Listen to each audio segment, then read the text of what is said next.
Greetings and welcome to the Cerebral Women Art Talks podcast. I'm Phyllis Hollis, your host. As an extension of my Instagram page, Cerebral Women, this podcast offers insights into the visual art world. I interview artists, mainly artists of color and female artists who will freely articulate what inspires their creativity. In addition, you'll hear interesting perspectives from dedicated art professionals who work with artists and the art institutions that feature them. I'm confident that collectively, these individuals will indeed stimulate your mind as they do our eyes. Please know these interviews are conducted in my Manhattan apartment, so please forgive the background sounds of city life. Welcome to the Cerebral Women Art Talks podcast. In this episode, I'm delighted to feature gallerist Monique Meloche during OVR Miami Beach, Art Basel's online viewing rooms initiative running December 2nd through the 6th. Monique founded her eponymous gallery in Chicago's West Loop in 2001 with an international roster of emerging artists working in all media. Her program has been diverse and inclusive since its inception and continues to be a bellwether for artistic talents early or under-recognized in their careers. Artists include Rashid Johnson, Sherald, Ebony G. Patterson, David Antonio Cruz, Sanford, and Brendan Fernandes. She has consistently presented conceptually challenging programming in Chicago and at art fairs internationally with an emphasis on institutional outreach. Canadian-born, Monique holds a BA from the University of Michigan and Masters of Art History and Theory from the School of the Art Institute of Chicago. She spent 6 years at the Museum of Contemporary Art Chicago as an assistant curator, then went on to direct both Rhona Hoffman and Kavi Gupta galleries before striking out on her own, and will celebrate the gallery's 20th anniversary in 2021. Welcome to the Cerebral Women Art Talks podcast. Enjoy this episode featuring Monique Meloche. Thank you, Monique, for joining me on my Cerebral Women Art Talks podcast today. I'm delighted to feature you, especially considering that you're going to be very present during Art Basel. So why don't we start with you sharing with listeners, when did you first become interested in visual art? Thanks, Phyllis, and thank you for having me. I did not come from an art family. I was not like a gallery or museum going child. I was involved with dance and theater and competitive cheerleading. But I took an AP, an advanced placement humanities class, my senior year of high school. Mrs. Rose was my teacher. I actually just emailed my high school to be like, I need to find this woman and thank her. The whole advanced placement class was divided. It was music, it was theater, it was visual arts. But it was that first day sitting in a darkened room, watching her go through a carousel of slides was just so captivating. And I had already declared a pre-law major at the University of Michigan, where I went for undergrad. And I elected to take an Art History 101 class and found my calling. After my first semester, I called my dad and said, so I'm going to switch to art history as my major, not even knowing, I didn't even know what a commercial gallery was. I thought either I was going to go into academia or on the curatorial side, and said, will you still pay for my schooling if I make this change? And thankfully he was supportive. And I was just hooked, but I didn't know what I was going to do. And so when I graduated, I'm from Canada, so I moved back to Toronto, and I worked at a contemporary Canadian art gallery for 1 year and learned the ropes. Then I moved to Chicago to go to the School of the Art Institute of Chicago. And I was lucky enough to snag a job at the Museum of Contemporary Art, which started as I was the auction assistant. It was supposed to be a 3-month temp job. And I parlayed that into 6 years of full-time employment, eventually as an assistant curator. So it's I thank Mrs. Rose. She's the one lady who changed my life. Yeah, wow. And you should pat yourself on the back also. You say from 3 weeks to 6 years, that's pretty impressive. Yeah, well, you gotta know what you're worth and ask for it. And the worst thing somebody can say is no, right? Exactly. So do you recall some of the early works that initially caught your eye? Definitely. And it was not contemporary for sure, because at that time, even, studying art history, contemporary only went into like the 60s. So it didn't even get into my moment, right? This was like the late 80s. And I did do a semester abroad in my undergrad in Florence. And I fell in love with Bernini, like the sculptor Bernini. And I'm just like, oh my God, like no one can do what he does. He just like, he's incredible. But like, I always laugh, like everyone always asks me that, like, what's your favorite artist? And like my go-to is always Bernini. It's like, wow, like you're a contemporary art dealer. Like you can't say somebody who's like at least in your stable or, contemporary artist, which I can name a million. But no, there's just like something about his work that like gets me. And I love now how Sanford, an artist who I represent, is now making these classical marble sculptures. He calls them chimeras. They fuse like something from a Bernini sculpture with African sculptures, but rendered in marble. So it's kind of like maybe like my dream has finally come true, that I can have these Bernini-like sculptures in my gallery. That's funny. And when did you decide to open your gallery? So I decided, and after I worked at the museum for 6 years, a lot of times, when you're in a museum, upward mobility only goes so far, and that's why you see curators moving from institution to institution. And I had fallen in love with Chicago as a city, and I didn't want to move. So I looked around to other possibilities, and I had the opportunity to work with Rhona Hoffman, and I was her director for 2 years. And so she's kind of like, I say that she's like my PhD, and I just like, I learned it all from her, and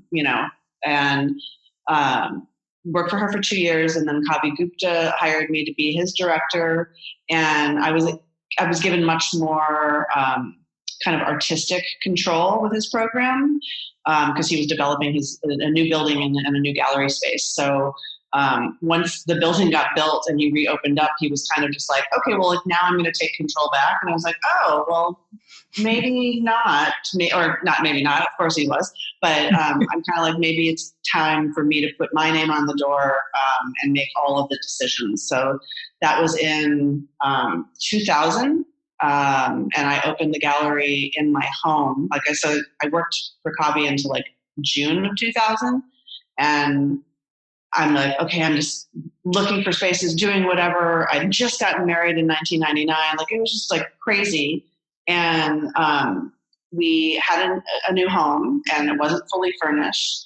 And I finally looked to my husband and I'm like, okay, well, I'm going to do something crazy. We're going to open my gallery in our home. We did a show called Home Wrecker. We had 30 artists with over 90 artworks on all 3 floors of the home. Unbelievable. Like it was crazy. Like the opening night, we had 350 people through our door, which is insane. I had my friends with like little like makeshift buttons being like, I'm an MMG, like a Monique Meloche employee. And, just trying to make sure that they're not going into my closet or whatever. And it was really like, that gave me the fortitude to go forward and be like, okay, I can do this. I'm going to really get a real brick and mortar space and open up. And my husband was quite happy to not have people sitting on our bed watching video. So when I first became familiar with your gallery, I noticed that you represent a lot of artists of color. Expand on that. Why did you lean in that direction going back 20 years? It was not even a lean in that direction thing. It was just, this is who I am, and this is what I'm an inclusive person by nature. And I didn't even look at, male to female diversity or whatever. It's like my program was already diverse from the get-go, and that's just who I worked with. Like my first year, we worked with like Venezuelan artist Carla Rocha, Panama-born Laura Mascara, Puerto Rican artist Carlos Roland, who was then known by his tagging name of Design. Right when I opened up, Rashid Johnson approached me right after I opened, and he was like, took me out to lunch. I want you to represent me. And I had known him and his work. He was working with the Namdi Gallery, which is another gallery that was here in Chicago at the time.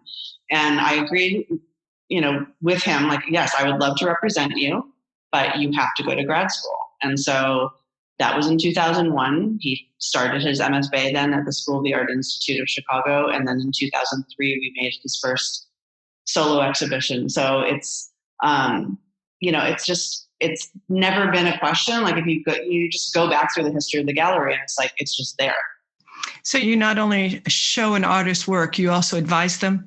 Yeah, I feel it's, we although we are coming up on our 20-year anniversary, we're still a very small operation. I only have, like a full-time staff of 3 and myself, and then my husband, who's the partner in the gallery.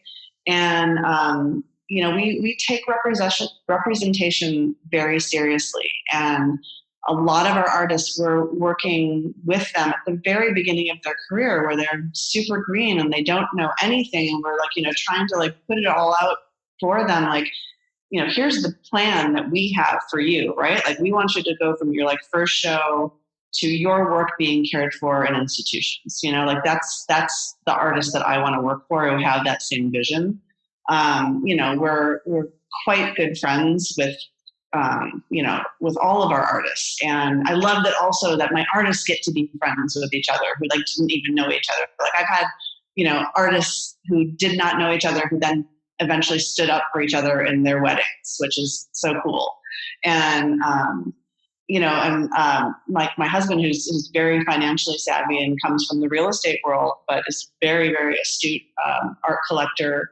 And, he now, he's no longer working in real estate and has come on in a much greater role in the gallery. And, he's really advising our artists on, buying their first home and like how you deal with your student loans and like how you take care of your money financially. And so we're really there for like the whole picture. Like I'm not there to make a buck. I'm there to like, make sure the world sees how great these artists are and allow them to thrive. So you're nourishing. Yeah. I mean, these are, when everyone asks me if I have children, I'm like, yes, I have, anywhere between 14 and 20. And they're like, wow, you look good.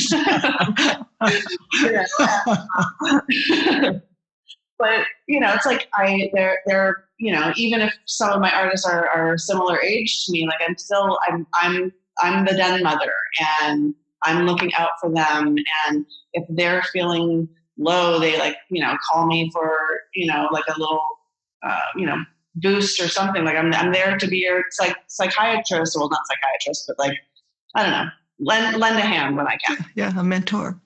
And given that you do develop these types of relationships with your artists, what motivates you or inspires you to actually work with someone? Is it their work? Is it their work combined with their personality? I mean, what type of process do you go through before you make a commitment? Number one, it's the work, right? Like the work has to be there for me. And it's that question that can't really be answered because it's a gut feeling for me. I can go on and on about like, I like this and I like this. But at the end of the day, it's like, it's just a feeling. And when I feel it, I go for it. Mm-hmm.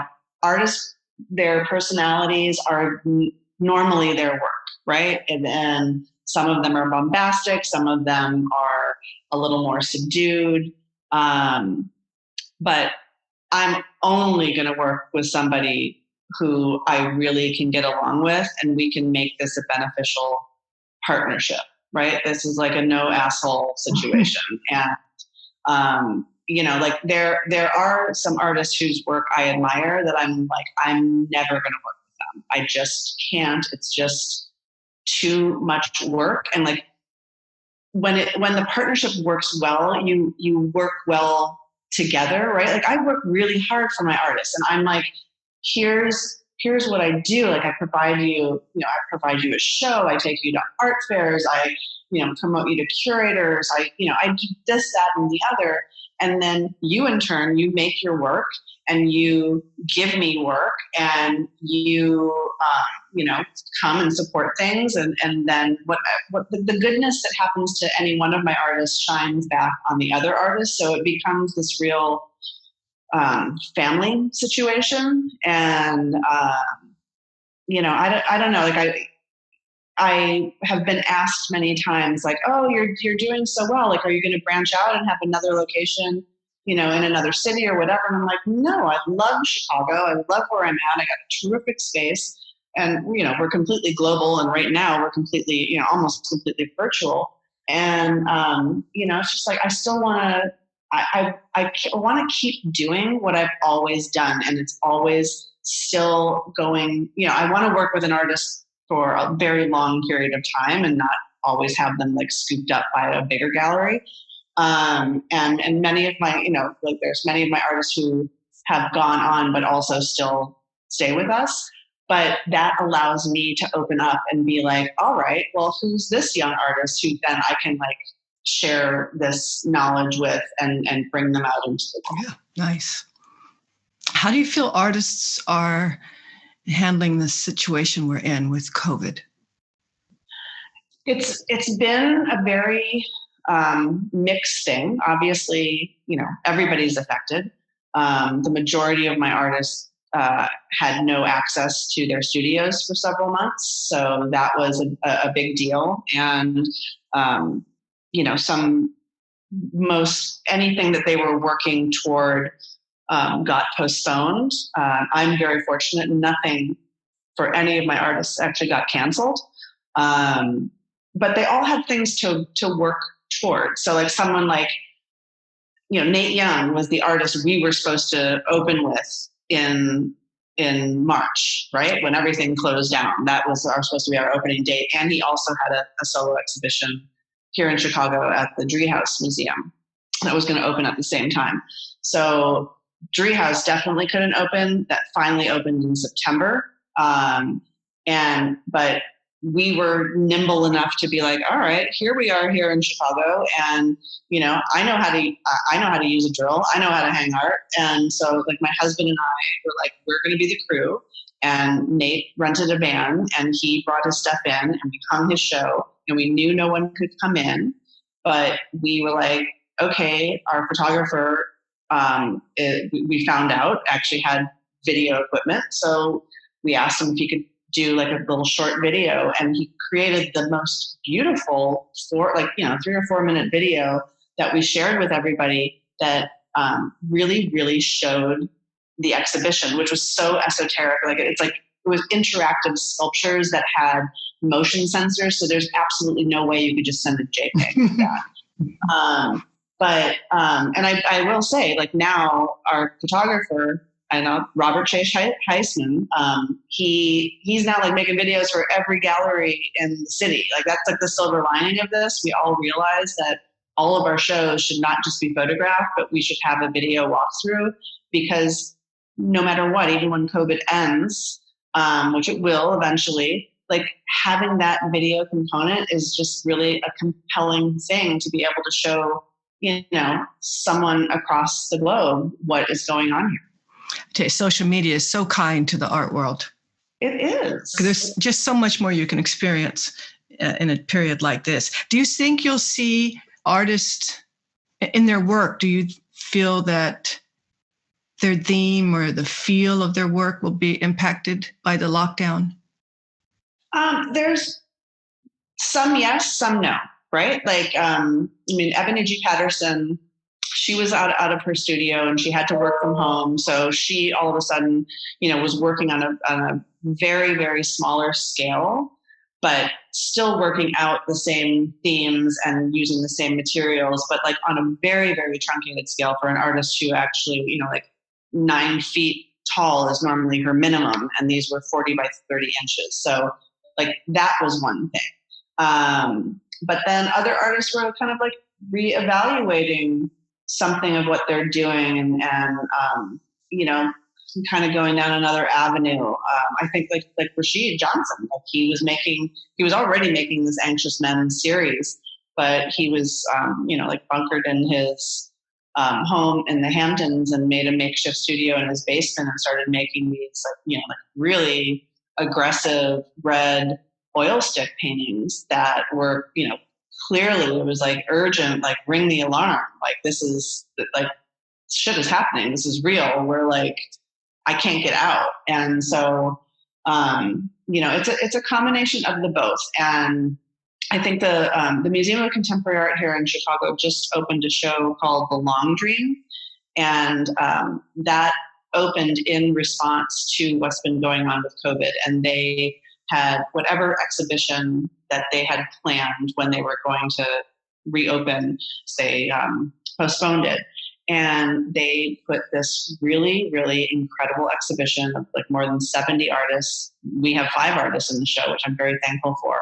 But like, you know, all artists with like a socio-political bent to them already, but kind of like if there is a urgent COVID response, like we'll include those works, or if we include another work that's a couple years old, it obviously has this like different resonance for what's going on now. Like, you know, like so many of my artists talk about, you know, violence against Black and brown bodies, and it's just like this shit does not stop. And like they're like, I mean, like, they've been doing it for years, and it's just like it's the same thing over and over and over. And it's like, here we are in this pandemic, and like you go back to the 1918 pandemic, and like the same like persecution against people of color is just like, it's not changed, you know, like there's been change, but not enough change. Yeah.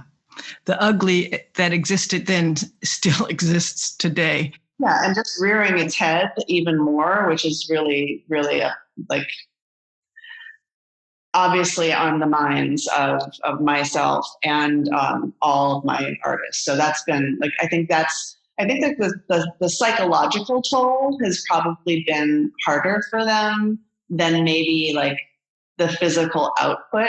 I don't think it's processed yet. I feel like in a couple of years from now, we're gonna see something different. Like, say, like, you know, like the whole early AIDS epidemic, and you know, it's horrible. And there were certainly artists of that time in those early days making some work, but it wasn't until like a few years later where there was like some like fully formed, you know, very rigorous conceptual work that kind of came out of that. And I feel that's probably what we're going to see coming out of this, because we're still in it. Right. That's interesting. I'll be watching. So let's get on the topic of art fairs. Let's talk about what you feel is the relevance of art fairs and what's going on with Art Basel. Sure. You know, I mean, art fairs have, they are a part of the cultural landscape. You know, serious galleries can't do without them. It's a really important factor. Like, not only like can you get out to different parts of the world and bring your message there and get other eyes on things, but it's, well, that's kind of the main thing, right? It's like, it's getting out there. Now I laugh when I, you know, think about doing art fairs 25 years ago, when we actually used to have to pay to get like, I don't even know what it's called anymore. Like a landline for a phone, like the phone jack. Right. The phone jack. I was like, are you kidding me? Like, I did a fair in Italy without, like, before cell phones. Right. You know, just like, it's mind-boggling. But anyway, they're super necessary. There's way too many of them. There's no one who will argue that with me. And I think the art world is been going on this corrective nature where, you know, like when you go down to Miami in the first week of December. It's like, Art Basel is like the biggest thing. And then you have like this Untitled Fair, and you have Nada, and then you have like 28 offshoots. So like now maybe there's only like 5 or 6 like real offshoots. But they're not going away. I hope this COVID thing, like everything that's happening, kind of tightens everything up. But it's a very interesting thing now because, regardless of if art fairs are getting postponed, because we obviously can't have them physically, everybody is trying to do them virtually. And they are tedious. Like, who wants to go through 250 galleries virtually? Like, you're only going to make it 20 minutes, and you're never going to have like that turning the corner and be like, oh my God, like, look at that piece. Like, I should go into that booth and check it out. But we still have to participate in them virtually. So we are coming up on Art Basel Miami Beach. We're having our online viewing room. It opens on December 2nd. And we for the first time last year, we were actually accepted into the fair. We were in their Art Nova section, which is kind of for like more like a kind of emerging artists. We did a 2-person booth with Maya Cruz Palileo and Ebony G. Patterson. So this year we applied and we got into the main gallery sector. It's a big deal. Like, these art fairs, this is a competitive thing. It doesn't matter if you have the money. Like, you can throw money at them. You have to be accepted by a jury of your peers by a program that you actually say you're going to show. And we were very excited there were 6 artists from our program that we had curated a very meaningful booth. And, we will have to present that only in a virtual space. And so we have Candida Alvarez, Sanford Biggers, David Antonio Cruz, Maya Cruz Palileo, Ebony G. Patterson, and Sherald Pope. So and by the way, all of these artists were making new work for this, which they still did. And we shipped everything here to Chicago. Maya's painting was the last to arrive today, still wet. It is still wet. It was very precarious hanging it, but it's safe and good. And we actually hung our, virtual booth in real life in our back room. So we're going to treat this fair. We're going to present it visually on their virtual platform, but daily we're going to do Instagram live visits with each of the 6 artists, with me being physically here in the gallery with the work. So anyone can can ask, oh, I'd really like to get closer to that Sherald Pope work, and I'd really like to see how like she actually paints with fabric. Show me what that looks like closely, and it would replicate the best way that we can in a virtual space. Wow, that's interesting. Were you challenged at first in terms of how creative you could get with this? It was very interesting to just kind of sit there. We're here in a holding pattern, and what's everybody else doing? And I'm just like, we can't not go forward. Like, we're creative people. We've got to figure out a creative solution. Mm-hmm.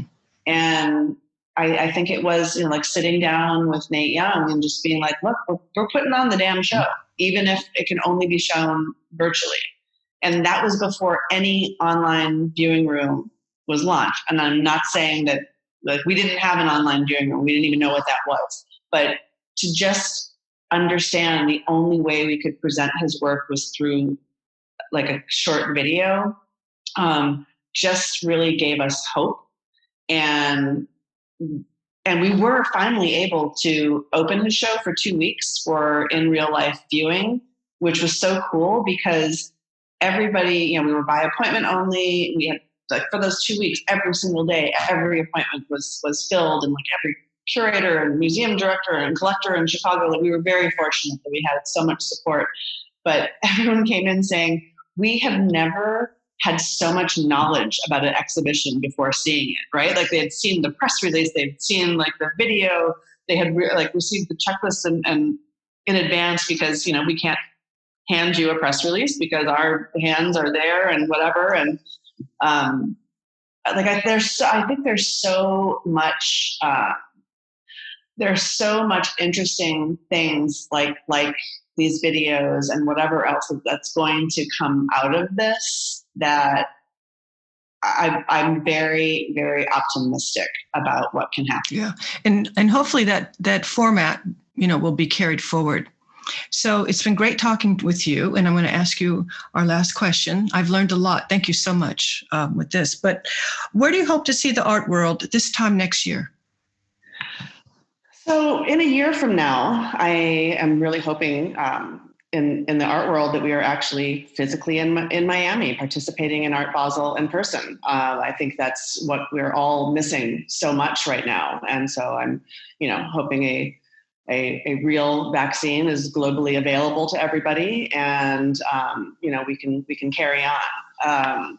I think that during COVID, during all the unrest that we've had this year, I felt that the art world has become a bit more collegial.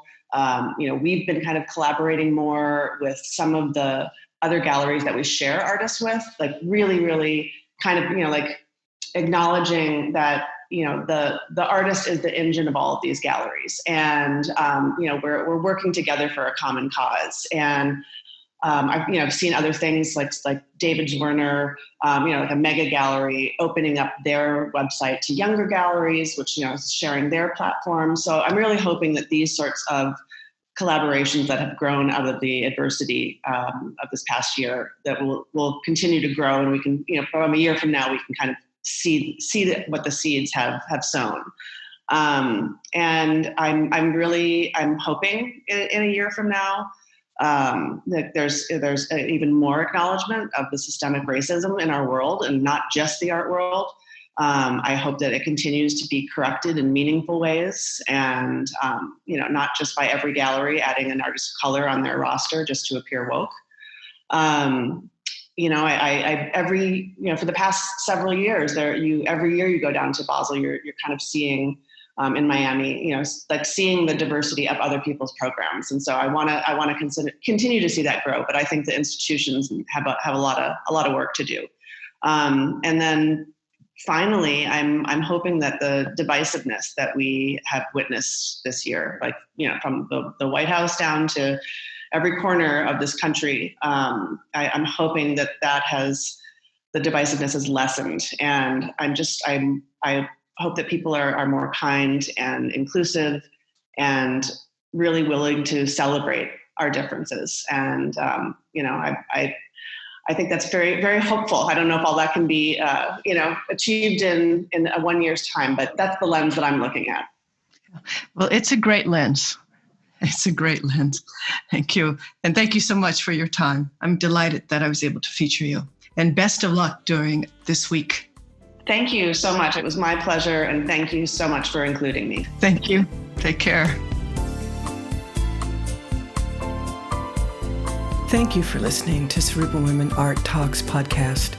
For additional content, please visit cerebralwomen.com and be sure to follow Cerebral Women on Instagram.